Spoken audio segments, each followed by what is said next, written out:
Hi. Happy Thursday. We are almost through another week of quarantine. We may finish the book today. We have about 50 pages left, which takes me a little bit more than an hour. So I'm going to read about 30 pages and then we'll see how long it's taken me. So we may finish today. If we don't, we'll finish tomorrow. It'll just be a short reading tomorrow. So let's get going so we can try and finish. We are on the chapter Hermione's Secret. Just a reminder that yesterday we left Harry, Hermione, and Sirius at the lake surrounded by Dementors. Okay. Shocking business. Shocking. Miracle none of them died. Never heard the like. By thunder, it was lucky you were there, Snape.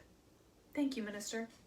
Order of Merlin, second class, I'd say. First class if I can wangle it. Thank you very much indeed, Minister. Nasty cut you've got there. Black's work, I suppose. As a matter of fact, it was Potter, Weasley, and Granger, Minister. No!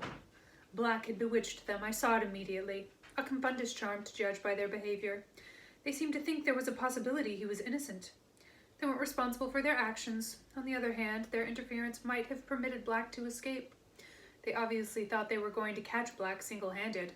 They've got away with a great deal before now. I'm afraid it's given them a rather high opinion of themselves. And of course, Potter has always been allowed an extraordinary amount of license by the headmaster. Ah, well, Snape, Harry Potter, you know, we've all got a bit of a blind spot where he's concerned. And yet, is it good for him to be given so much special treatment? Personally, I try and treat him like any other student. And any other student would be suspended, at the very least, for leading his friends into such danger. Consider, Minister, against all school rules, after all the precautions put in place for his protection, out of bounds at night, consorting with a werewolf and a murderer, and I have reason to believe he's been visiting Hogsmeade illegally too. Well, we shall see, Snape, we shall see. The boy has undoubtedly been foolish. Harry lay listening with his eyes tight shut. He felt very groggy. The words he was hearing seemed to be traveling very slowly from his ears to his brain, so that it was difficult to understand. His limbs felt like lead, his eyelids too heavy to lift. He wanted to lie here on this comfortable bed forever. What amazes me most is the behavior of the Dementors. You've really no idea what made them retreat, Snape? No, Minister. By the time I had come round, they were heading back to their positions at the entrances. Extraordinary! And yet Black and Harry and the girl. All unconscious by the time I reached them. I bound and gagged Black, naturally, conjured stretchers, and brought them all straight back to the castle. There was a pause. Harry's brain seemed to be moving a little faster, and as it did, a gnawing sensation grew in the pit of his stomach. He opened his eyes. Everything was slightly blurred. Somebody had removed his glasses. He was lying in the dark hospital wing. At the very end of the ward, he could make out Madame Pomfrey with her back to him, bending over a bed. Harry squinted. Ron's red hair was visible beneath Madame Pomfrey's arm. Harry moved his head over on the pillow. In the bed to his right lay Hermione. Moonlight was falling across her bed. Her eyes were open too. She looked petrified, and when she saw that Harry was awake, pressed a finger to her lips, then pointed to the hospital wing door. It was ajar, and the voices of Cornelius Fudge and Snape were coming through it from the corridor outside. Madame Pomfrey now came walking briskly up the dark ward to Harry's bed. He turned to look at her. She was carrying the largest block of chocolate he'd ever seen in his life. It looked like a small boulder. Ah, you're awake, she said briskly. She placed the chocolate on Harry's bedside table and began breaking it apart with a small hammer. How's Ron? Said Harry and Hermione together. He'll live, said Madame Pomfrey grimly. As for you two, you'll be staying here until I'm satisfied you're... Potter, what do you think you're doing? Harry was sitting up, putting his glasses back on and picking up his wand. I need to see the headmaster, he said. Potter, said Madame Pomfrey soothingly. It's all right. They've got Black. He's locked away upstairs. The Dementors will be performing the kiss any moment now. What? Harry jumped out of bed. Hermione had done the same. But a shout had been heard in the corridor outside. Next second, Cornelius Fudge and Snape had entered the ward. Harry, what's this? Said Fudge, looking agitated. You should be in bed. Has he had any chocolate? He asked Madame Pomfrey anxiously. Minister, listen, Harry said. Sirius Black's innocent. Peter Pettigrew faked his own death. We saw him tonight. You can't let the Dementors do that thing to Sirius. He's... But Fudge was shaking his head with a small smile on his face. Harry, you're very confused. You've just been through a dreadful ordeal. Lie back down now. We've got everything under control. You haven't, Harry yelled. You've got the wrong man. Minister, listen, please, Hermione said. She had hurried to Harry's side and was gazing imploringly into Fudge's face. I saw him too. It was Ron's rat. He's an animagus, Pettigrew, I mean. And, you see, Minister, said Snape. Confounded, both of them. Black's done a very good job on them. We're not confounded, Harry roared. Minister, Professor, said Madame Pomfrey angrily. I must insist that you leave. Potter is my patient, and he should not be distressed. I'm not distressed. I'm trying to tell them what happened, Harry said furiously. If they'd just listen. But Madame Pomfrey suddenly stuffed a large chunk of chocolate into Harry's mouth. He choked, and she seized the opportunity to force him back onto the bed. Now please, Minister, these children need care. Please leave. The door opened again. It was Dumbledore. Harry swallowed his mouthful of chocolate with great difficulty and got up again. Professor Dumbledore, Sirius Black. For heaven's sake, said Madame Pomfrey hysterically. Is this a hospital wing or not? Headmaster, I must insist. My apologies, Poppy, but I need a word with Mr. Potter and Miss Granger, said Dumbledore calmly. I've just been talking to Sirius Black. I suppose he told you the same fairy tale he's planted in Potter's mind, spat Snape. Something about a rat and Pettigrew being alive.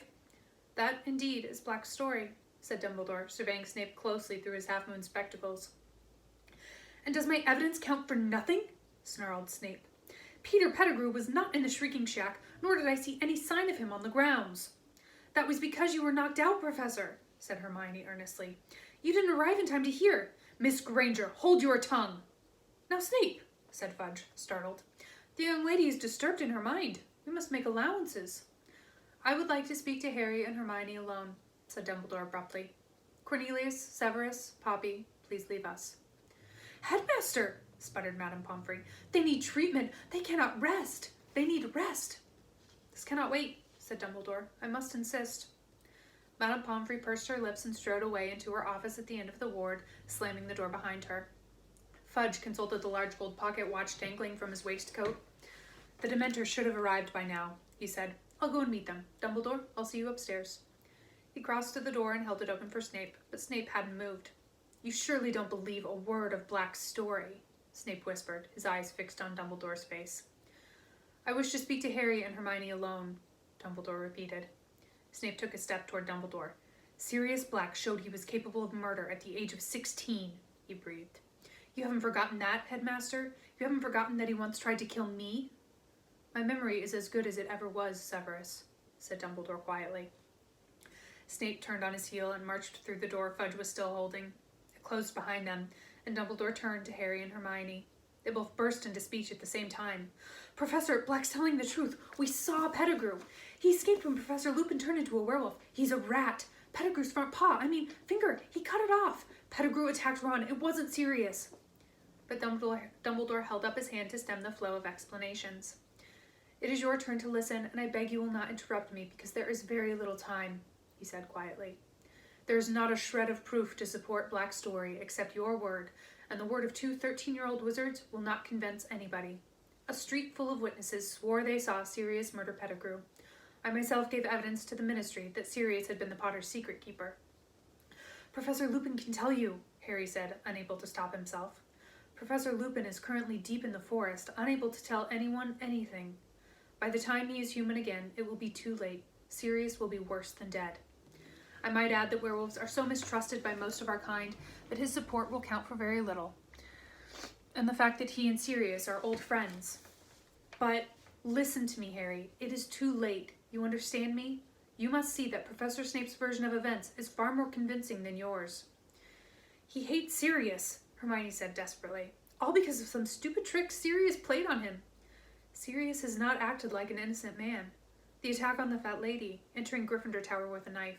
Without Pettigrew, alive or dead, we have no chance of overturning Sirius's sentence. But you believe us. Yes, I do, said Dumbledore quietly.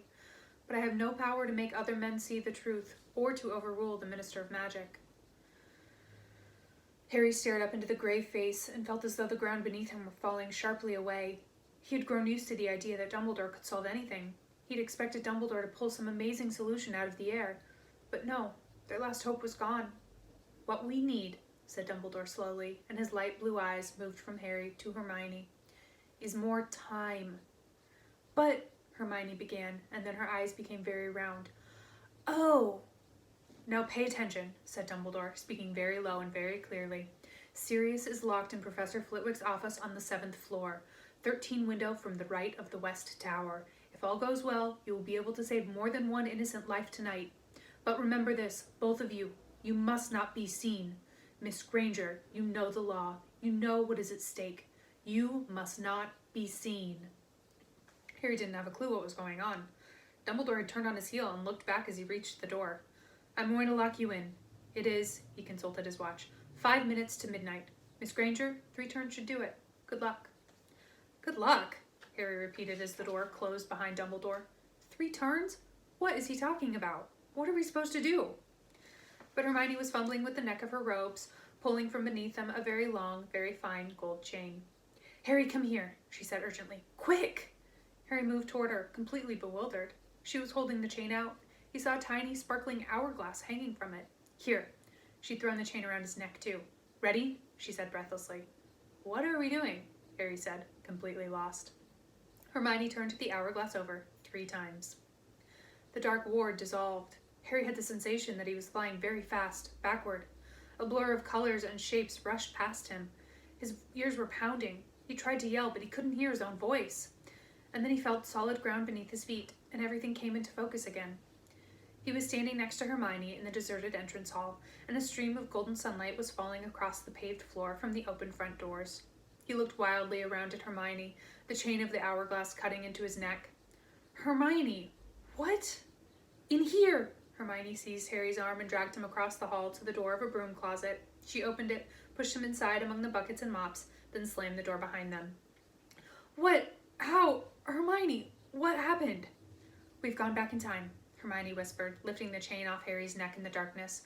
3 hours back. Harry found his own leg and gave it a very hard pinch. It hurt a lot, which seemed to rule out the possibility that he was having a very bizarre dream. But, shh, listen, someone's coming. I think it might be us. Hermione had her ear pressed against the cupboard door. Footsteps across the hall. Yes, I think that's us going down to Hagrid's. Are you telling me, Harry whispered, that we're here in this cupboard and we're out there too? Yes, said Hermione, her ear still glued to the cupboard door. I'm sure it's us. Doesn't sound like more than 3 people. And we're walking slowly because we're under the invisibility cloak. She broke off, still listening intently. We've gone down the front steps. Hermione sat down on an upturned bucket, looking desperately anxious, but Harry wanted a few questions answered. Where did you get that hourglass thing? It's called a time turner, Hermione whispered. And I got it from Professor McGonagall on our first day back. I've been using it all year to get to all my lessons. Professor McGonagall made me swear I wouldn't tell anyone. She had to write all sorts of letters to the Ministry of Magic so I could have one. She had to tell them that I was a model student, that I'd never ever use it for anything except my studies. I've been turning it back so I could do hours over again. That's how I've been doing several lessons at once, see? But, Harry, I don't understand what Dumbledore wants us to do. Why did he tell us to go back 3 hours? How's that going to help Sirius? Harry stared at her shadowy face. There must be something that happened around now he wants us to change, he said slowly. What happened? We were walking down to Hagrid's 3 hours ago? This is 3 hours ago, and we are walking down to Hagrid's, said Hermione. We just heard ourselves leaving. Harry frowned. He felt as though he were screwing up his whole brain and concentration. Dumbledore just said we could save more than one innocent life. And then it hit him. Hermione, we're going to save Buckbeak. But how will that help Sirius? Dumbledore said, he just told us where the window is. The window to Flitwick's office, where they've got Sirius locked up. We've got to fly Buckbeak up to the window and rescue Sirius. Sirius can escape on Buckbeak. They can escape together. From what Harry could see of Hermione's face, she looked terrified. But if we manage that without being seen, it'll be a miracle. Well, we've got to try, haven't we? Said Harry. He stood up and pressed his ear against the door. Doesn't sound like anyone's there. Come on, let's go. Harry pushed open the closet door. The entrance hall was deserted. As quietly and quickly as they could, they darted out of the closet and down the stone steps.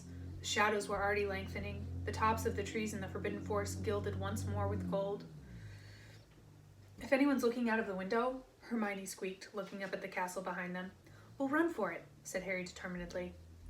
Straight into the forest, all right? We'll have to hide behind a tree or something and keep a lookout. Okay, but we'll go around by the greenhouses, said Hermione breathlessly. We need to keep out of sight of Hagrid's front door, or will see us. We must be nearly at Hagrid's by now. Still working out what she meant, Harry set off at a sprint, Hermione behind him. They tore across the vegetable gardens to the greenhouses, paused for a moment behind them, then set off again, fast as they could, skirting around the Whomping Willow, tearing toward the shelter of the forest. Safe in the shadows of the trees, Harry turned around. Seconds later, Hermione arrived beside him, panting. Right, she gasped. We need to sneak over to Hagrid's. Keep out of sight, Harry. They made their way silently through the trees, keeping to the very edge of the forest. Then, as they glimpsed the front of Hagrid's house, they heard a knock upon his door. They moved quickly behind a white oak trunk and peered out from the other side. Hagrid had appeared in his doorway, shaking and white, looking around to see who had knocked. And Harry heard his own voice. It's us. We're wearing the invisibility cloak. Let us in and we can take it off. You shouldn't have come, Hagrid whispered. He stood back, then shut the door quickly. This is the weirdest thing we've ever done, Harry said fervently. Let's move along a bit, Hermione whispered. We need to get nearer to Buckbeak. They crept through the trees until they saw the nervous hippogriff tethered to the fence around Hagrid's pumpkin patch. Now? Harry whispered. No, said Hermione. If we steal him now, those committee people will think Hagrid set him free. We've got to wait until they've seen he's tied outside. That's going to give us about 60 seconds, said Harry. This was starting to seem impossible. At that moment, there was a crash of breaking china from inside Hagrid's cabin. That's Hagrid breaking the milk jug, Hermione whispered. I'm going to find Scabbers in a minute. Sure enough, a few minutes later, they heard Hermione's shriek of surprise. Hermione, said Harry suddenly, what if we just run in there and grab Pettigrew? No, said Hermione in a terrified whisper. Don't you understand? We're breaking one of the most important wizarding laws. Nobody's supposed to change time. Nobody. You heard Dumbledore. If we're seen, we'd only be seen by ourselves and Hagrid. Harry, what do you think you'd do if you saw yourself bursting into Hagrid's house? Said Hermione. I think I'd gone mad, said Harry. Or I'd think there was some dark magic going on. Exactly. You wouldn't understand. You might even attack yourself. Don't you see? Professor McGonagall told me that awful things have happened when wizards have meddled with time. Loads of them ended up killing their past or future selves by mistake. Okay, said Harry. It was just an idea. I just thought... But Hermione nudged him and pointed toward the castle. Harry moved his head a few inches to get a clear view of the distant front doors. Dumbledore, Fudge, and the old committee member, and McNair, the executioner, were coming down the steps. We're about to come out, Hermione breathed. And sure enough, moments later, Hagrid's back door opened, and Harry saw himself, Ron, and Hermione walking out of it with Hagrid. It was, without a doubt, the strangest sensation of his life, standing behind the tree and watching himself in the pumpkin patch. It's okay, Beaky, it's okay, Hagrid said to Buckbeak. Then he turned to Harry, Ron, and Hermione. Go on, get going. Hagrid, we can't. We'll tell them what really happened. They can't kill him. Go, it's bad enough without you lot in trouble and all. Harry watched the Hermione in the pumpkin patch throw the invisibility cloak over him and Ron. Excuse me. Go quick, don't listen. There was a knock on Hagrid's front door. The execution party had arrived. Hagrid turned around and headed back into the cabin, leaving the back door ajar. Harry watched the grass flatten in patches all around the cabin and heard 3 pairs of feet retreating. He, Ron, and Hermione had gone, but the Harry and Hermione hidden in the trees could now hear what was happening inside the cabin through the back door. Where is the beast? Came the cold voice of McNair. Outside, Hagrid croaked. Harry pulled his head out of sight as McNair's face appeared at Hagrid's window, staring out at Buckbeak. Then they heard Fudge. We, have to read you the official notice of execution, Hagrid. I'll make it quick, and then you and McNair need to sign it. McNair, you're supposed to listen to. That's procedure. McNair's face vanished from the window. It was now or never. Wait here, Harry whispered to Hermione. I'll do it. As Fudge's voice started again, Harry darted out from behind this tree, vaulted the fence into the pumpkin patch, and approached Buckbeak. It is the decision of the Committee for the Disposal of Dangerous Creatures that the Hippogriff Buckbeak, hereafter called the Condemned, shall be executed on the 6th of June at sundown. Careful not to blink, Harry stared up into Buckbeak's fierce orange eyes once more and bowed. Buckbeak sank to his scaly knees and then stood up again. Harry began to fumble with the knot of rope tying Buckbeak to the fence. Sentenced to execution by beheading, to be carried out by the committee's appointed executioner, Walden McNair. Come on, Buckbeak, Harry murmured. Come on, we're going to help you. Quietly, quietly. As witness below, Hagrid, you sign here. Harry threw all his weight onto the rope, but Buckbeak had dug in his front feet. Well, let's get this over with, said the reedy voice of the committee member from inside Hagrid's cabin. Hagrid, perhaps it will be better if you stay inside. No, I want to be with him. I don't want him to be alone. Footsteps echoed from within the cabin. Buckbeak, move! Harry hissed. Harry tugged harder on the rope around Buckbeak's neck. The hippogriff began to walk, rustling its wings irritably. They were still 10 feet away from the forest, in plain view of Hagrid's back door. One moment, please, McNair, came Dumbledore's voice. You need to sign too. The footsteps stopped. Harry heaved on the rope. Buckbeak snapped his beak and walked a little faster. Hermione's white face was sticking out from behind a tree. Harry, hurry, she mouthed. Harry could still hear Dumbledore's voice talking from within the cabin. He gave the rope another wrench. Buckbeak broke into a grudging trot. They had reached the trees. Quick, quick, Hermione moaned, darting out from behind her tree, seizing the rope too and adding her weight to make Buckbeak move faster. Harry looked over his shoulder. They were now blocked from sight. They couldn't see Hagrid's garden at all. Stop, he whispered to Hermione. They might hear us. Hagrid's back door had opened with a bang. Harry and Hermione and Buckbeak stood quite still. Even the hippogriff seemed to be listening intently. Silence. Then, where is it? Said the reedy voice of the committee member. Where's the beast? It was tied here, said the executioner furiously. I just saw it, just here. How extraordinary, said Dumbledore. There was a note of amusement in his voice. Beaky, said Hagrid huskily. There was a swishing noise and the thud of an axe. The executioner seemed to have swung it into the fence in anger. And then came the howling, and this time they could hear Hagrid's words through his sobs. Gone, gone, bless his little Beaky's gone. Must have pulled himself free. Beaky, you clever boy. Buckbeak started to strain against the rope, trying to get back to Hagrid. Harry and Hermione tightened their grip and dug their heels into the forest to stop him. Someone untied him, the executioner was snarling. We should search the grounds, the forest. McNair, if Buckbeak has indeed been stolen, do you really think the thief will have led him away on foot? Said Dumbledore, still sounding amused. Search the skies, if you will. Hagrid, I could do with a cup of tea, or a large brandy. Oh, of course, Professor, said Hagrid, who sounded weak with happiness. Come in, come in. Harry and Hermione listened closely. They heard footsteps, the soft cursing of the executioner, the snap of the door, and then silence once more. Now what? Harry whispered, looking around. We'll have to hide in here, said Hermione, who looked very shaken. We need to wait until they've gone back up to the castle. Then we wait until it's safe to fly Buckbeak up to Sirius's window. He won't be there for another couple of hours. Oh, this is going to be difficult. She looked nervously over her shoulder into the depths of the forest. The sun was setting now. We're going to have to move, said Harry, thinking hard.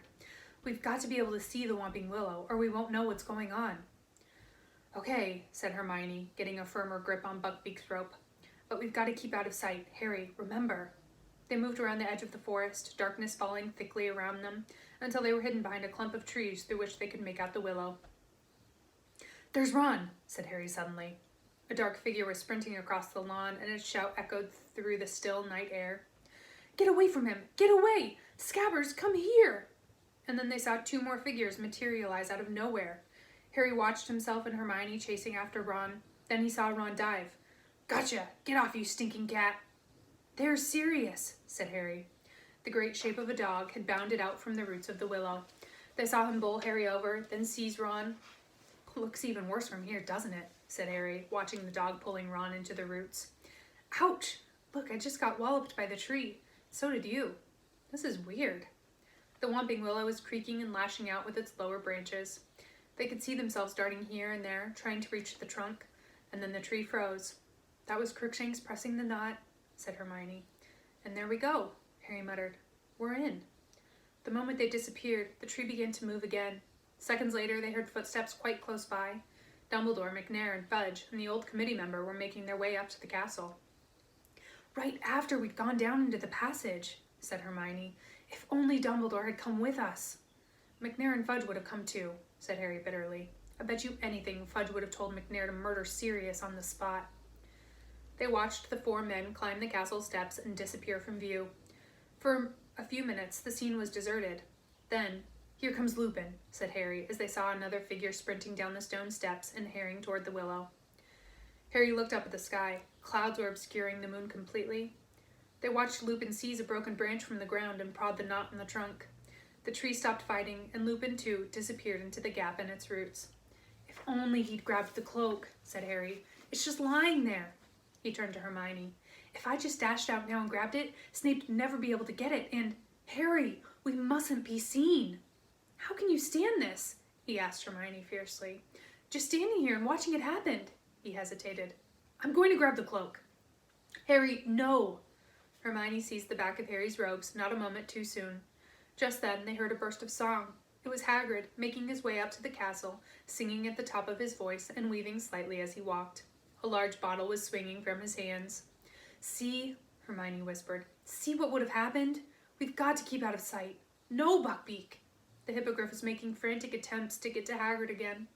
Harry seized his rope too, straining to hold Buckbeak back. They watched Hagrid meander tipsily up to the castle.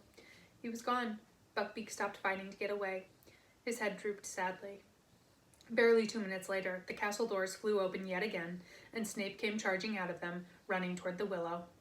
Harry's fists clenched as they watched Snape skid to a halt next to the tree, looking around. He grabbed the cloak and held it up. "Get your filthy hands off of it," Harry snarled under his breath. "Shh." Snape seized the branch Lupin had used to freeze the tree, prodded the knot, and vanished from view as he put on the cloak. "So that's it," said Hermione quietly. "We're all down there, and now we've just got to wait until we come back up again." She took the end of Buckbeak's rope and tied it securely around the nearest tree, then sat down on the dry ground, arms around her knees. "Harry, there's something I don't understand. Why didn't the Dementors get serious? I remember them coming, and then I think I passed out. There were so many of them." Harry sat down too. He explained what he'd seen, how, as the nearest Dementor had lowered its mouth to Harry, a large silver something had come galloping across the lake and forced the Dementors to retreat. Hermione's mouth was slightly open by the time Harry had finished. "But what was it?" "There's only one thing it could have been to make the Dementors go," said Harry. "A real Patronus, a powerful one."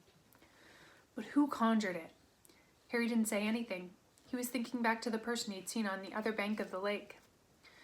He knew who he thought it had been, but how could it have been? "Didn't you see what they looked like?" said Hermione eagerly. "Was it one of the teachers?" "No," said Harry. "He wasn't a teacher. But it must have been a really powerful wizard to drive all those Dementors away. If the Patronus was shining so brightly, didn't it light him up? Couldn't you see?" "Yeah, I saw him," said Harry slowly. "But maybe I imagined it. I wasn't thinking straight. I passed out right afterward." "Who did you think it was?" "I think," Harry swallowed, knowing how strange this was going to sound. "I think it was my dad." Harry glanced up at Hermione and saw that her mouth was fully open now. She was gazing at him with a mixture of alarm and pity. "Harry, your dad's, well, dead," she said quietly. "I know that," said Harry quickly. "You think you saw his ghost?" "I don't know. No, he looked solid. But then, maybe I was seeing things," said Harry. "But from what I could see, it looked like him. I've got photos of him." Hermione was still looking at him as though worried about his sanity. "I know it sounds crazy," said Harry flatly. He turned to look at Buckbeak, who was digging his beak into the ground, apparently searching for worms. But he wasn't really watching Buckbeak. He was thinking about his father, and about his father's 3 oldest friends, Moony, Wormtail, Padfoot, and Prongs. Had all 4 of them been out on the grounds tonight? Wormtail had reappeared this evening when everyone had thought he was dead. Was it so impossible his father had done the same? Had he been seeing things across the lake? The figure had been too far away to see distinctly, yet he had felt sure, for a moment, before he'd lost consciousness. The leaves overhead rustled faintly in the breeze. The moon drifted in and out of sight behind the shifting clouds. Hermione sat with her face turned toward the willow, waiting. And then, at last, after over an hour, "Here we come," Hermione whispered. She and Harry got to their feet. Buckbeak raised his head. They saw Lupin run and Pettigrew clambering awkwardly out of the hole in the roots.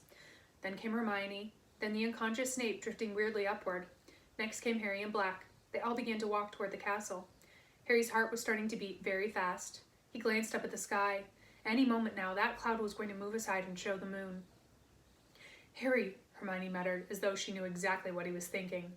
"We've got to stay put. We mustn't be seen. There's nothing we can do.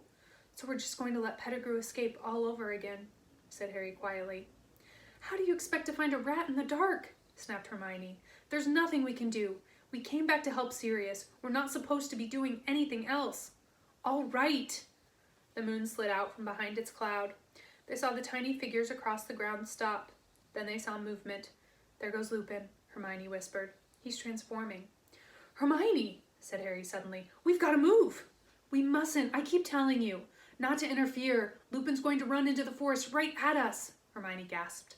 Quick, she moaned, dashing to untie Buckbeak. Quick, where are we going to go? Where are we going to hide? The Dementors will be coming any moment. Back to Hagrid's, Harry said. It's empty now. Come on. They ran as fast as they could, Buckbeak cantering along behind them. They could hear the werewolf howling behind them. The cabin was in sight.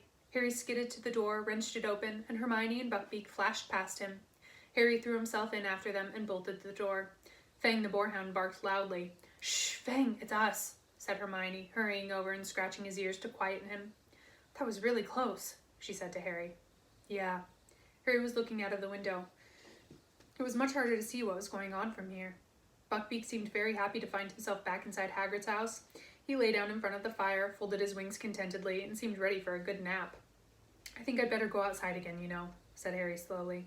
I can't see what's going on. We won't know when it's time. Hermione looked up. Her expression was suspicious. I'm not going to try and interfere, said Harry quickly.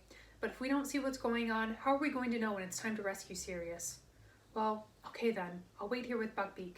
But Harry, be careful. There's a werewolf out there. And the Dementors? Harry stepped outside again and edged around the cabin. He could hear yelping in the distance. That meant the Dementors were closing in on Sirius. He and Hermione would be running to him any moment. Harry stared out toward the lake, his heart doing a kind of drum roll in his chest. Whoever had sent that Patronus would be appearing at any moment. Harry stared out toward the lake. For a fraction of a second, he stood, irresolute, in front of Hagrid's door. You must not be seen. But he didn't want to be seen. He wanted to do the seeing. He had to know. And there were the Dementors. They were emerging out of the darkness from every direction, gliding around the edges of the lake. They were moving away from where Harry stood, to the opposite bank. He wouldn't have to get near them. Harry began to run. He had no thought in his head except his father. If it was him, if it was really him, he had to know, had to find out. The lake was coming nearer and nearer, but there was no sign of anybody. On the opposite bank, he could see tiny glimmers of silver, his own attempts at a Patronus. There was a bush at the very edge of the water. Harry threw himself behind it, peering desperately through the leaves. On the opposite bank, the glimmers of silver were suddenly extinguished. A terrified excitement shot through him. Any moment now. Come on, he muttered, staring about. Where are you, Dad? Come on! But no one came. Harry raised his head to look at the circle of Dementors across the lake. One of them was lowering its hood. It was time for the rescuer to appear, but no one was coming to help this time. And then it hit him. He understood. He hadn't seen his father. He had seen himself. Harry flung himself out from behind the bush and pulled out his wand. Expecto Patronum! He yelled. And out of the end of his wand burst, not a shapeless cloud of mist, but a blinding, dazzling, silver animal. He screwed up his eyes, trying to see what it was. It looked like a horse. It was galloping silently away from him, across the black surface of the lake. He saw it lower its head and charge at the swarming Dementors. Now it was galloping around and around the black shapes on the ground, and the Dementors were falling back, scattering, retreating into the darkness. They were gone. The Patronus turned. It was cantering back toward Harry across the still surface of the water. It wasn't a horse. It wasn't a unicorn either. It was a stag. It was shining brightly as the moon above. It was coming back to him. It stopped on the bank, its hooves making no mark on the soft ground as it stared at Harry with its large silver eyes. Slowly, it bowed its antlered head, and Harry realized. Prongs, he whispered. But as his trembling fingertips stretched toward the creature, it vanished. Harry stood there, hands still outstretched. Then, with a great leap of his heart, he heard hooves behind him. He whirled around and saw Hermione dashing toward him, dragging Buckbeak behind her. What did you do? She said fiercely. You said you were only going to keep a lookout. I just saved all our lives, said Harry. Get behind here, behind this bush. I'll explain. Hermione listened to what had just happened with her mouth open yet again. Did anyone see you? Yes, haven't you been listening? I saw me, but I thought it was my dad. It's okay. Harry, I can't believe it. You conjured up a Patronus that drove away all those Dementors. That's very, very advanced magic. I knew I could do it this time, said Harry, because I'd already done it. Does that make sense? I don't know. Harry, look at Snape. Together they peered around the bush at the other bank. Snape had regained consciousness. He was conjuring stretchers and lifting the limp forms of Harry, Hermione, and Black onto them. A fourth stretcher, no doubt bearing Ron, was already floating at his side. Then, wand held out in front of him, he moved them away toward the castle. Right, it's nearly time, said Hermione tensely, looking at her watch. We've got about 45 minutes until Dumbledore locks the door to the hospital wing. We've got to rescue Sirius and get back into the ward before anybody realizes we're missing. They waited, watching the moving clouds reflected in the lake, while the bush next to them whispered in the breeze. Buckbeak, bored, was ferreting for worms again. Do you reckon he's up there yet? Said Harry, checking his watch. He looked up at the castle and began counting the windows to the right of the west tower. Look, Hermione whispered. Who's that? Someone's coming back out of the castle. Harry stared through the darkness. The man was hurrying across the grounds towards one of the entrances. Something shiny glinted in his belt. McNair, said Harry. The executioner. He's gone to get the Dementors. This is it, Hermione. Hermione put her hands on Buckbeak's back, and Harry gave her a leg up. Then he placed his foot on one of the lower branches of the bush and climbed up in front of her. He pulled Buckbeak's rope back over his neck and tied it to the other side of his collar like reins. Ready? He whispered to Hermione. You'd better hold on to me. He nudged Buckbeak's sides with his heels. Buckbeak soared straight into the dark air. Harry gripped his flanks with his knees, feeling the great wings rising powerfully beneath them. Hermione was holding Harry very tight around the waist. He could hear her muttering, Oh no, I don't like this. Oh, I really don't like this. Harry urged Buckbeak forward. They were gliding quietly toward the upper floors of the castle. Harry pulled hard on the left-hand side of the rope, and Buckbeak turned. Harry was trying to count the windows flashing past. Whoa, he said, pulling backward as hard as he could. Buckbeak slowed down, and they found themselves at a stop, unless you counted the fact that they kept rising up and down several feet as the hippogriff beat his wings to remain airborne. He's there, Harry said, spotting Sirius as they rose up beside the window. He reached out, and as Buckbeak's wings fell, he was able to tap sharply on the glass. Black looked up. Harry saw his jaw drop. He leapt from his chair, hurried to the window, and tried to open it, but it was locked. Stand back, Hermione called to him, and she took out her wand, still gripping the back of Harry's robes with her left hand. Alohomora! The window sprang open. How, said Black weakly, staring at the hippogriff. Get on, there's not much time, said Harry, gripping Buckbeak firmly on either side of his sleek neck to hold him steady. You've got to get out of here. The Dementors are coming. McNair's gone to get them. Black placed a hand on either side of the window frame and heaved his head and shoulders out of it. It was very lucky he was so thin. In seconds, he'd managed to fling one leg over Buckbeak's back and pull himself onto the hippogriff behind Hermione. Okay, Buckbeak, up, said Harry, shaking the rope. Up to the tower. Come on. The hippogriff gave one sweep of its mighty wings, and they were soaring upward again, high as the top of the west tower. Buckbeak landed with a clatter on the battlements, and Harry and Hermione slid off him at once. Sirius, you'd better go. Quick, Harry panted. They'll reach Flitwick's office any moment. They'll find out you're gone. Buckbeak pawed the ground, tossing his sharp head.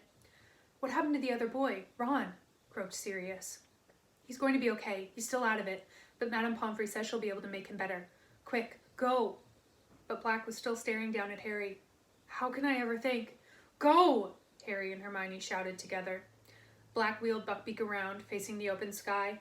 We'll see each other again, he said. You are, truly, your father's son, Harry. He squeezed Buckbeak's sides with his heels. Harry and Hermione jumped back as the enormous wings rose once more.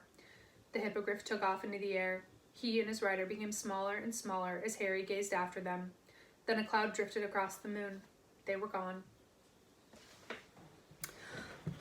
Okay, so there's only one chapter left. It's just under 20 pages. I've been reading for about 40 minutes. I'm gonna keep going. I'm gonna try and finish today so that we can start book 4 tomorrow. Let's do that.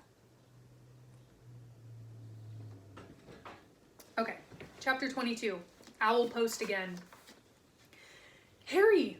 Hermione was tugging at his sleeve, staring at her watch.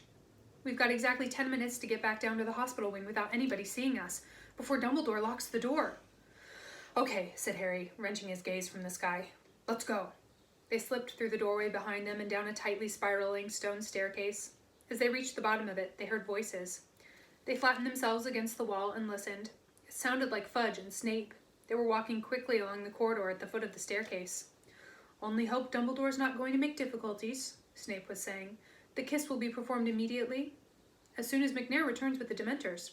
This whole Black affair has been highly embarrassing. I can't tell you how much I'm looking forward to informing the Daily Prophet that we've got him at last. I dare say they'll want to interview you, Snape. And once young Harry's back in his right mind, I expect he'll want to tell the Prophet exactly how you saved him." Harry clenched his teeth. He caught a glimpse of Snape's smirk as he and Fudge passed Harry and Hermione's hiding place. Their footsteps died away. Harry and Hermione waited a few moments to make sure they'd really gone, then started to run in the opposite direction. Down one staircase, then another, along a new corridor, then they heard a cackling ahead. "Peeves!" Harry muttered, grabbing Hermione's wrist. "In here!" They tore into a deserted classroom to their left just in time. Peeves seemed to be bouncing along the corridor in boisterous good spirits, laughing his head off. "Oh, he's horrible," whispered Hermione, her ear to the door. "I bet he's all excited because the Dementors are going to finish off Sirius." She checked her watch. 3 minutes, Harry." They waited until Peeves' gloating voice had faded into the distance, then slid back out of the room and broke into a run again. "Hermione, what'll happen if we don't get back inside before Dumbledore locks the door?" Harry panted. "I don't want to think about it," Hermione moaned, checking her watch again. 1 minute. They had reached the end of the corridor with the hospital wing entrance. "Okay, I can hear Dumbledore," said Hermione tensely. "Come on, Harry." They crept along the corridor. The door opened. Dumbledore's back appeared. "I'm going to lock you in," they heard him saying. "It is 5 minutes to midnight. Miss Granger, 3 turns should do it. Good luck." Dumbledore backed out of the room, closed the door, and took out his wand to magically lock it. Panicking, Harry and Hermione ran forward. Dumbledore looked up, and a wide smile appeared under the long silver mustache. "Well?" he said quietly. "We did it," said Harry breathlessly. "Sirius is gone on Buckbeak." Dumbledore beamed at them.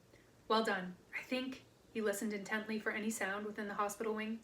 "Yes, I think you've gone too. Get inside. I'll lock you in." Harry and Hermione slipped back inside the dormitory. It was empty except for Ron, who was still lying motionless in the empty bed. As the lock clicked behind them, Harry and Hermione crept back to their own beds, Hermione tucking the time turner back under her robes. A moment later, Madame Pomfrey came striding back out of her office. "Did I hear the headmaster leaving? Am I allowed to look after my patients now?" She was in a very bad mood. Harry and Hermione thought it best to accept their chocolate quietly. Madame Pomfrey stood over them, making sure they ate it. But Harry could hardly swallow. He and Hermione were waiting, listening, their nerves jangling. And then, as they both took a 4th piece of chocolate from Madame Pomfrey, they heard a distant roar of fury echoing from somewhere above them. "What was that?" said Madame Pomfrey in alarm.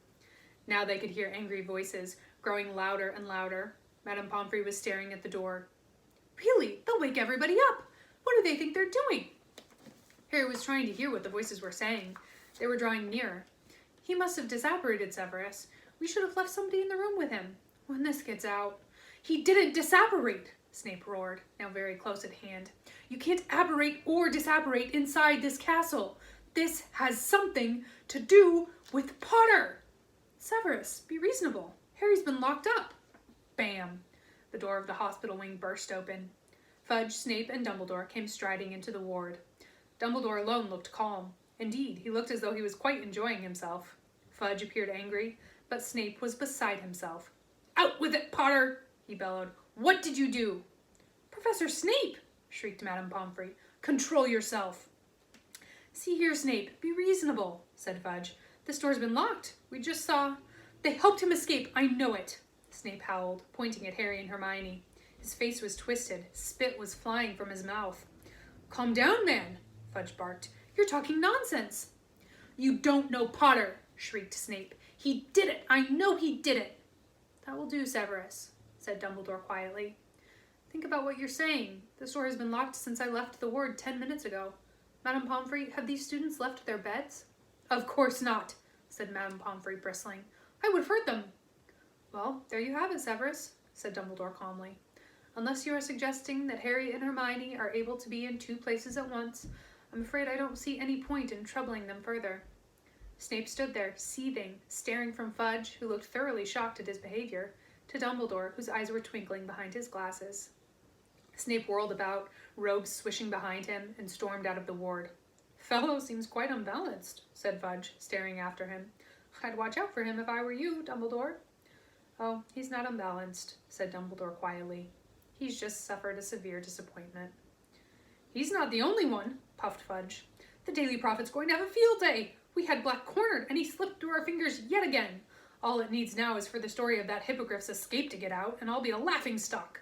Well, I'd better go and notify the Ministry. And the Dementors? Said Dumbledore. They'll be removed from the school, I trust. Oh yes, they'll have to go, said Fudge, running his fingers distractedly through his hair. Never dreamed they'd attempt to administer the kiss on an innocent boy. Completely out of control. No, I'll have them packed off to Azkaban tonight. Perhaps we should think about dragons at the school entrance. Hagrid would like that, said Dumbledore, smiling at Harry and Hermione. As he and Fudge left the dormitory, Madame Pomfrey hurried to the door and locked it again. Muttering angrily to herself, she headed back to her office. There was a low moan from the other end of the ward. Ron had woken up. They could see him sitting up, rubbing his head, looking around. What happened? He groaned. Harry? Why are we in here? Where's Sirius? Where's Lupin? What's going on?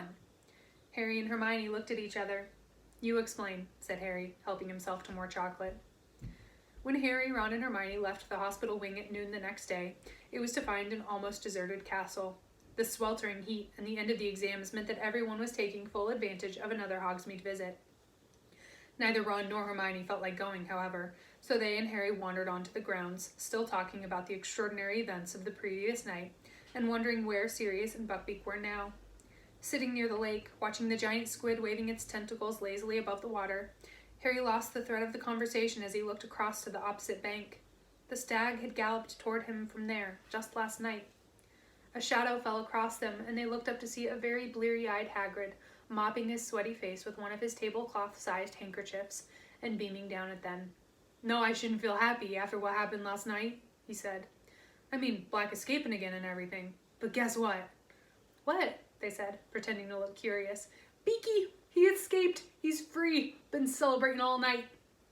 That's wonderful, said Hermione, giving Ron a reproving look because he looked as though he was close to laughing. Yeah, can't have tied him up properly, said Hagrid, gazing happily out over the grounds.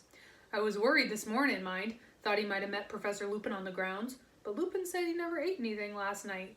What? Said Harry quickly. Blimey, haven't you heard? Said Hagrid, his smile fading a little. He lowered his voice, even though there was nobody in sight. Snape told all the Slytherins this morning. Thought everyone would know by now. Professor Lupin's a werewolf, see? And he was loose on the grounds last night. He's packing now, of course. He's packing, said Harry, alarmed. Why? Leaving, isn't he? Said Hagrid, looking surprised that Harry had to ask. Resigned first thing this morning. Says he can't risk it happening again. Harry scrambled to his feet. I'm going to see him, he said to Ron and Hermione. But if he's resigned, it doesn't sound like there's anything we can do. I don't care. I still want to see him. I'll meet you back here. Lupin's office door was open. He'd already packed most of his things. The Grindylows' empty tank stood next to his battered old suitcase, which was open and nearly full. Lupin was bending over something on his desk and looked up only when Harry knocked on the door. I saw you coming, said Lupin, smiling. He pointed to the parchment he had just been poring over. It was the Marauder's map. I just saw Hagrid, said Harry, and he said you'd resigned. It's not true, is it? I'm afraid it is, said Lupin. He started opening his desk drawers and taking out the contents. Why? Said Harry. The Ministry of Magic don't think you were helping Sirius, do they? Lupin crossed to the door and closed it behind Harry. No, Professor Dumbledore managed to convince Fudge that I was trying to save your lives, he sighed. That was the final straw for Severus. I think the loss of the Order of Merlin hit him hard, so he, accidentally let it slip that I'm a wolf this morning at breakfast. You're not leaving just because of that, said Harry. Lupin smiled wryly. This time tomorrow, the owls will start arriving from parents. They will not want a werewolf teaching their children, Harry. And after last night, I see their point. I could have bitten any of you. That must never happen again.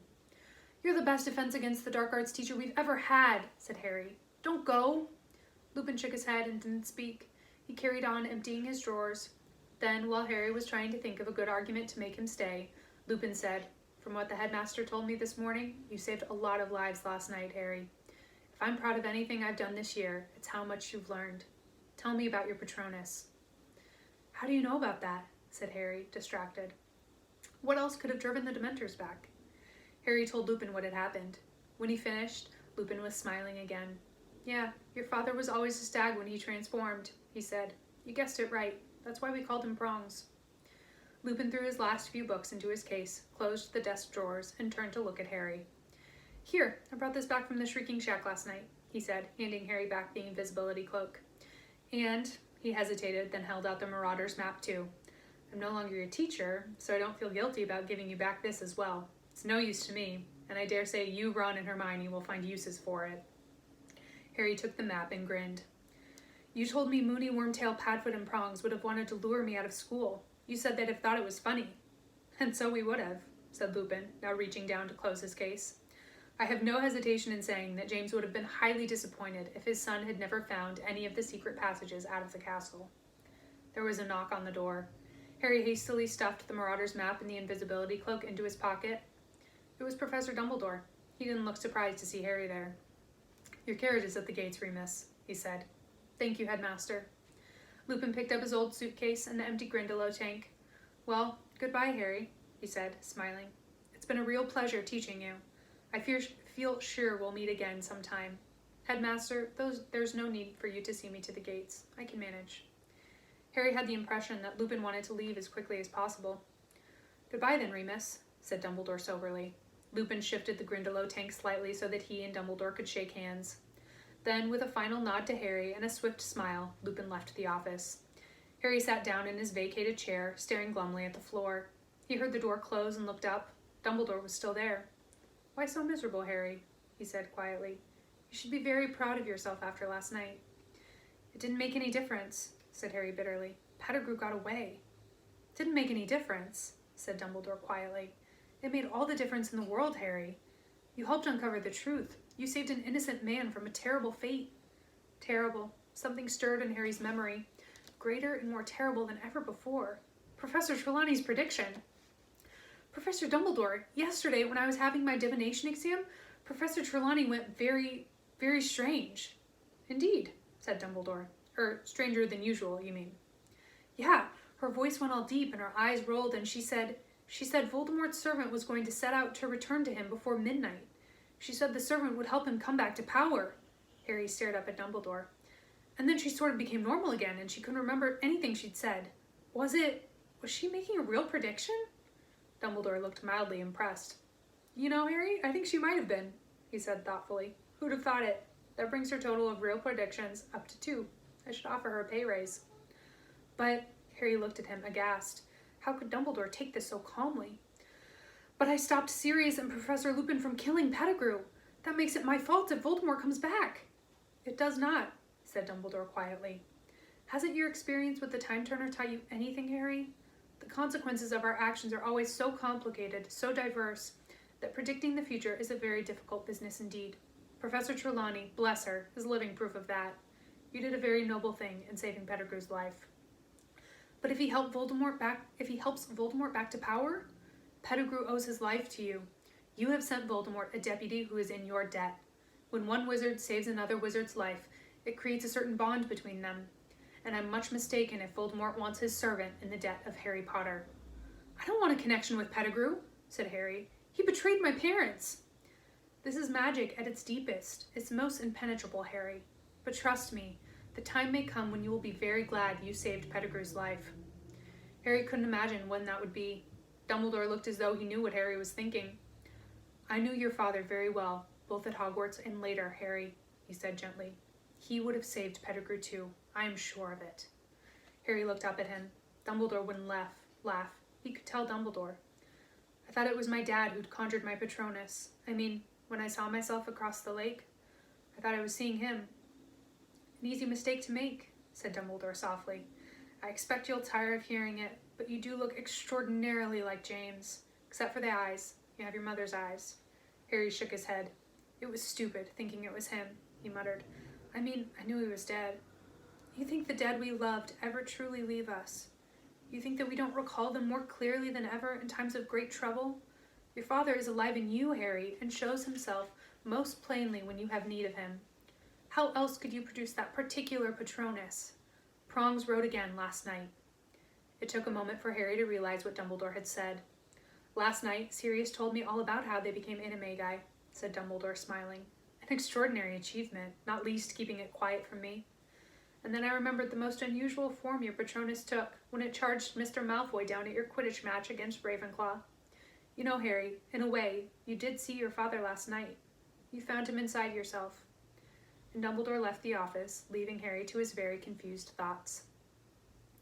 Nobody at Hogwarts now knew the truth of what had happened the night that Sirius, Buckbeak, and Pettigrew had vanished, except Harry, Ron, Hermione, and Professor Dumbledore. As the end of term approached, Harry heard many different theories about what had really happened, but none of them came close to the truth. Malfoy was furious about Buckbeak. He was convinced that Hagrid had found a way of smuggling the hippogriff to safety, and seemed outraged that he and his father had been outwitted by a gamekeeper. Percy Weasley, meanwhile, had much to say on the subject of Sirius's escape. "If I manage to get into the Ministry, I'll have a lot of proposals to make about magical law enforcement," he told the only person who would listen, his girlfriend, Penelope. Though the weather was perfect, though the atmosphere was so cheerful, though he knew they had achieved the near impossible in helping Sirius to freedom, Harry had never approached the end of school year in worse spirits. He certainly wasn't the only one who was sorry to see Professor Lupin go. The whole of Harry's defense against the dark arts class was miserable about his resignation. "Wonder what they'll give us next year," said Seamus Finnegan gloomily. "Maybe a vampire," suggested Dean Thomas hopefully. It wasn't only Professor Lupin's departure that was weighing on Harry's mind. He couldn't help thinking a lot about Professor Trelawney's prediction. He kept wondering where Pettigrew was now, whether he had sought sanctuary with Voldemort yet. But the thing that was lowering Harry's spirit most of all was the prospect of returning to the Dursleys. For maybe half an hour, a glorious half hour, he had believed he would be living with Sirius from now on, his parents' best friend. It would have been the next best thing to having his own father back. And while no news of Sirius was definitely good news, because it meant he had successfully gone into hiding, Harry couldn't help feeling miserable when he thought of the home he might have had and the fact that it was now impossible. The exam results came out on the last day of term. Harry, Ron, and Hermione had passed every subject. Harry was amazed that he had got through potions. He had a shrewd suspicion that Dumbledore might have stepped in to stop Snape failing him on purpose. Snape's behavior toward Harry over the past week had been quite alarming. Harry wouldn't have thought it possible that Snape's dislike for him could increase, but it certainly had. A muscle twitched unpleasantly at the corner of Snape's thin mouth every time he looked at Harry. He was constantly flexing his fingers as though itching to place them around Harry's throat. Percy got his top-grade NEWTs. Fred and George had scraped a handful of OWLs each. Gryffindor House, meanwhile, largely thanks to their spectacular performance in the Quidditch Cup, had won the house championship for the third year running. This meant that the end-of-term feast took place amid decorations of scarlet and gold, and that the Gryffindor table was the noisiest of the lot as everybody celebrated. Even Harry managed to forget about the journey back to the Dursleys the next day as he ate, drank, and talked and laughed with the rest. As the Hogwarts Express pulled out of the station the next morning, Hermione gave Harry and Ron some surprising news. "I went to see Professor McGonagall this morning, just before breakfast. I've decided to drop Muggle studies." "But you passed your exam with 320%, said Ron. "I know," sighed Hermione, "but I can't stand another year like this one. That time turner, it was driving me mad. I've handed it in. Without Muggle studies and divination, I'll be able to have a normal schedule again." "I still can't believe you didn't tell us about it," said Ron grumpily. "We're supposed to be your friends." "I promised I wouldn't tell anyone," said Hermione severely. She looked around at Harry, who was watching Hogwarts disappear from view behind a mountain. 2 whole months before he'd see it again. "Oh, cheer up, Harry," said Hermione sadly. "I'm okay," said Harry quickly. "Just thinking about the holidays." "Yeah, I've been thinking about them too," said Ron. "Harry, you've got to come and stay with us. I'll fix it up with Mom and Dad, then I'll call you. I know how to use a Felietone now." "A telephone, Ron," said Hermione. "Honestly, you should take Muggle studies next year." Ron ignored her. "It's the Quidditch World Cup this summer. How about it, Harry? Come and stay. We'll go and see it. Dad can usually get tickets from work." This proposal had the effect of cheering Harry up a great deal. "Yeah, I bet the Dursleys would be pleased to let me come, especially after what I did to Aunt Marge." Feeling considerably more cheerful, Harry joined Ron and Hermione in several games of exploding snap, and when the witch with the tea cart arrived, he bought himself a very large lunch, though nothing with chocolate in it. But it was late in the afternoon before the thing that made him truly happy turned up. "Harry," said Hermione suddenly, peering over his shoulder, "what's that thing outside your window?" Harry turned to look outside. Something very small and gray was bobbing in and out of sight behind the glass. He stood up for a better look and saw that it was a tiny owl carrying a letter that was much too big for it. The owl was so small, in fact, that it kept tumbling over in the air, buffeted this way and that in the train's slipstream. Harry quickly pulled down the window, stretched out his arm, and caught it. It felt like a very fluffy snitch. He brought it carefully inside. The owl dropped its letter into Harry's seat and began zooming around their compartment, apparently very pleased with itself for accomplishing its task. Hedwig clicked her beak with a sort of dignified disapproval. Crookshanks sat up in his seat, following the owl with his great yellow eyes. Ron, noticing this, snatched the owl safely out of harm's way. Harry picked up the letter. It was addressed to him. He ripped open the letter and shouted, "It's from Sirius!"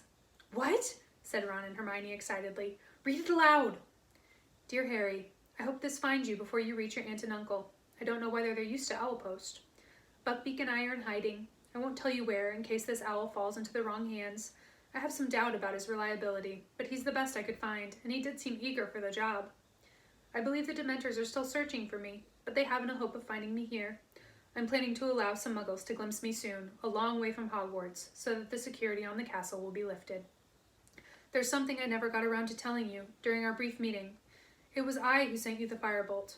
"Ha!" said Hermione triumphantly. "See, I told you it was from him." "Yes, but he hadn't jinxed it, had he?" said Ron. "Ouch!" The tiny owl, now hooting happily in his hand, had nibbled one of his fingers in what it seemed to think was an affectionate way. "Crookshanks took the order to the owl office for me. I used your name, but told them to take the gold from my own Gringotts vault. Please consider it as 13 birthdays worth of presents from your godfather. I would also like to apologize for the fright I think I gave you that night last year when you left your uncle's house. I'd only hoped to get a glimpse of you before starting my journey north, but I think the sight of me alarmed you. I'm enclosing something else for you, which I think will make your next year at Hogwarts more enjoyable. If you ever need me, send word. Your owl will find me. I'll write again soon. Sirius." Harry looked eagerly inside the envelope. There was another piece of parchment in there. He read it through quickly and felt suddenly as warm and contented as though he'd swallowed a whole bottle of hot butterbeer in one gulp. "I, Sirius Black, Harry Potter's godfather, hereby give him permission to visit Hogsmeade on weekends." "That'll be good enough for Dumbledore," said Harry happily. He looked back at Sirius's letter. "Hang on, there's a P.S. I thought your friend Ron might like to keep this owl, as it's my fault he no longer has a rat." Ron's eyes widened. The minute owl was still hooting excitedly. "Keep him?" he said uncertainly. He looked closely at the owl for a moment. Then, to Harry's and Hermione's great surprise, he held him out for Crookshanks to sniff. "What do you reckon?" Ron asked the cat. "Definitely an owl?" Crookshanks purred. "That's good enough for me," said Ron happily. "He's mine." Harry read and reread the letter from Sirius all the way back into King's Cross Station. It was still clutched tightly in his hand as he, Ron, and Hermione stepped back through the barrier of platform 9 3/4.